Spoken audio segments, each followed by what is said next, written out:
Hey everybody, this is ECspade or magnumpawn on the free internet chess server. It's been a long time since I posted a video, and I think my last one said the same thing, that it had been a long time.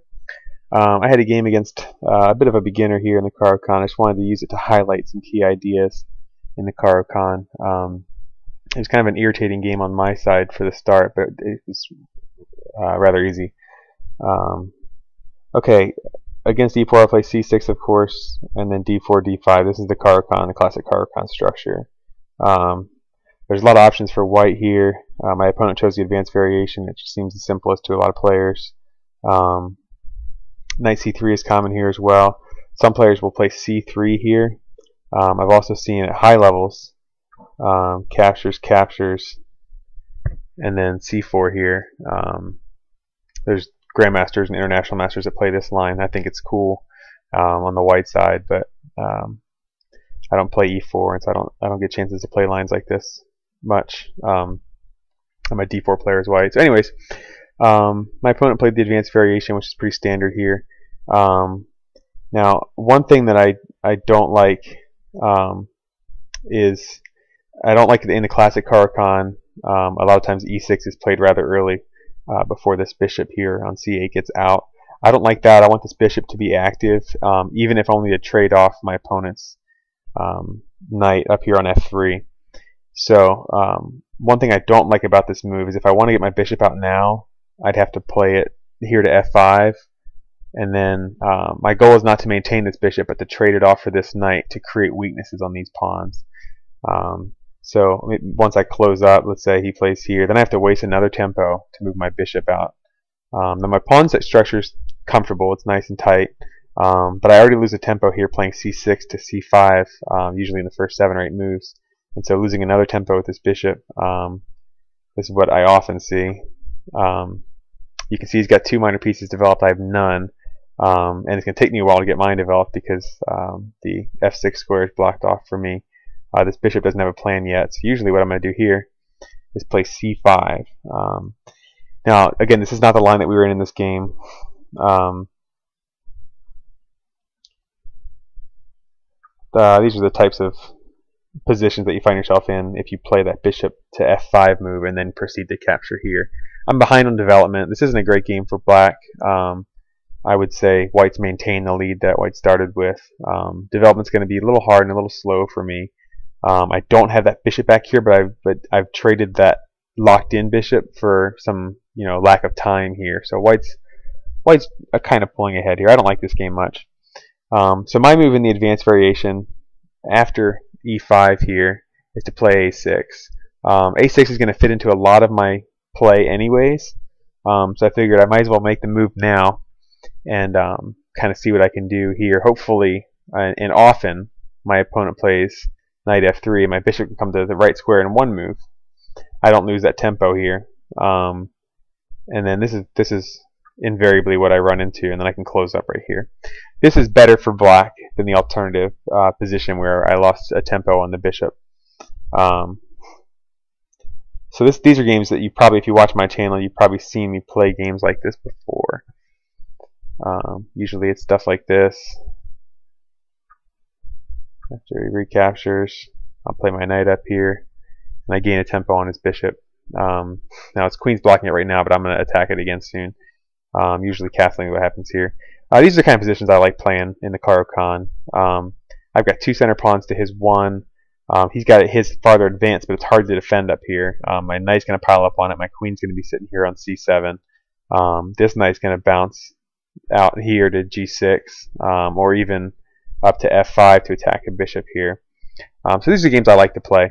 So that a6 move sets me up to trade my bad bishop in the Caro Kann for a strong knight that on the king side, and then his bishop is sitting here kind of biting on granite with nowhere to go. So that's why I play that variation. I know there's probably well, there's definitely better variations of the Caro Kann in terms of grandmaster play, but let's be honest, those grandmasters are playing at twice the ELO rating that I am, and so I'm not going to pretend that I have to play grandmaster moves in every game. So don't fall into the idea that grandmaster play is the only play that counts. If you're a class player like me, which means you're under what is master, 2000 or 2200. Basically, if you're under 2000, you don't need to be worrying about grandmaster play. You can play the King's Gambit up to 2200, and that's not terribly sound as an opening. This is definitely a lot better than that. So anyways, I found an opening that fits my style of play really well. So a6, and hopefully I see this. Now what happened in the game is he played bishop d3. I've seen this move quite a bit. It limits the mobility of my bishop on c8. On c8. I don't like this move because now I'm stuck with a decision, like where do I put my pieces? Do I play knight here and allow the dark squared bishop to capture? I mean, this doesn't look too fun for me.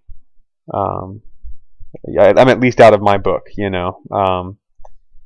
Now here, I mean, I can kind of start playing this way, but I really don't want my king on the king side at this point. I'm thinking about castling queen side, and I feel like I'd be happier with my bishop here, perhaps. You know, I mean, there's lots of. This is just uncomfortable. So a move that I play in these kind of situations is queen to b6. Now this move is one of the moves I wanted to highlight in this video because it forks the pawn here on d4 and the pawn on b2. This b2 pawn can often be a target of attack in the Caro Kann if you play in the style that I do, especially with queen to b6. It limits the ability for him to develop this bishop. He's going to have to take time to do some weird stuff with this pawn, either by pushing it, which creates a big hole in his position that I'm going to try and fill with a knight one day, or he's stuck defending it, maybe playing like this. Well, just making throwaway moves so you can see if he puts his queen here, now it's defended and he can develop his bishop. So that's not a bad play for white, but I like to put white to the test with this move queen to b6.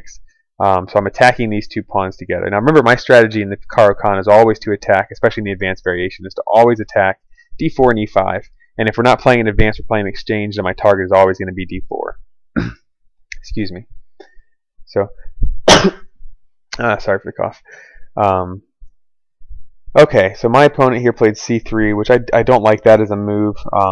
It's not bad. It seems rather weak to me from white's side. He took away his knight's best square. He's really not going to succeed in defending this. I'll trade my c-pawn for that and then pile up and attack it with knight and queen anyways, and I'll get my second knight into the attack. So he's not really succeeding in defending this pawn the way he thinks he is with this long pawn chain. So my move here is c5. I like c5, not because it's the most sound play possible on the board. Again, I think it puts my opponent to the test of what he wants to do. He knows he's in my line because the Caro Kann is kind of rare, and he hasn't seen these weird pawn structures and things. So the best move he could play is to capture here, at which point I can either retake with my queen, or most likely I'll play queen c7, and now I'm attacking these two pawns, and he's going to decide which, if either he'll defend, usually knight f3. I can play something like this. Again, this isn't great for black. I'm not happy with how this variation plays out, but I'll do what I can. So instead, he played the bishop up to defend it. Now, this is a blunder, of course, because it allows queen takes b2. And you'll notice that his rook hanging, and he has to get his knight out of the way so the queen will defend the rook. The only way to do that is to line here, and then I get another pawn. So he just blundered 2 pawns away. Now you notice at this point the bishop is also hanging. And that's one of the reasons why, well, not a great reason why, but I don't like this bishop here. I suppose it's the best square for the bishop, but it creates some weaknesses here. So bishop's hanging, and now he's got to figure out how to get out of all this mess. His best move here is to probably either tuck the bishop away or play queen to b1, which is attacking my weakness and defending the bishop, and then I've got to figure out what I want to do. c4 is one option. I can play b4 here. There's a handful of moves. I can play e6. I can play bishop out to g4. That'd be his best play. Instead, he tried to chase my queen away. So again, I told you this is kind of a beginner game, and I execute the bishop. So that's one thing I wanted to highlight going back here is this weakness on b2, and it's easy for players probably below 1200 to really miss that this bishop cannot be developed again. I lost in a line real similar to this. It was a French defense instead of a Caro Kann, but with a queen on b6, and I threw my bishop out and lost my b2 pawn. My rook was hanging. I came up with a pretty novel defense. I think I can't remember what it was. And I was playing an old guy, and he finally, I had his queen entangled in here, and he found the perfect way out. It took him 6 or 7 moves to finally untangle his queen, and I picked up a lot of initiative, but he ended up walking away from the board and just never coming back because he knew that he had won and thought I should have been resigning. It was kind of funny. Alright, back on schedule. Anyways, so I showed you the queen attack here. Now the rest of this game, of course, is trivial because I'm up by so much material. But the only other idea I wanted to highlight to you right now is the idea of when you should trade and when you shouldn't. Now, again, he hung a rook for a bishop here. He offers me a queen trade. Now, again, ignore the material, but realize that you're down a little bit. Offering trades when you're down is always a bad idea. So you can see here, my bishop's hanging. But the whole rest of the game, see, he gave me a chance right there just to trade another minor piece when he's down by a lot of material. You never want to trade material when you're down. So you'll see the entire rest of this game. See, he just lets me trade again. So I'll happily trade. Look at this. I'll happily trade down, have an extra rook and a bishop. This is completely trivial for me to finish winning this game.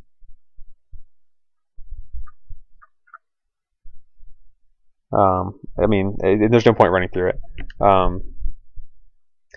But anyways, so the key ideas I wanted to highlight were the basics in the Caro Kann here, and my little oddball a6 here. I went over this exact position with a national master 3 years ago to kind of talk through my Caro Kann game and ask him if he thought this was completely unsound or if there are any major reputations for white here.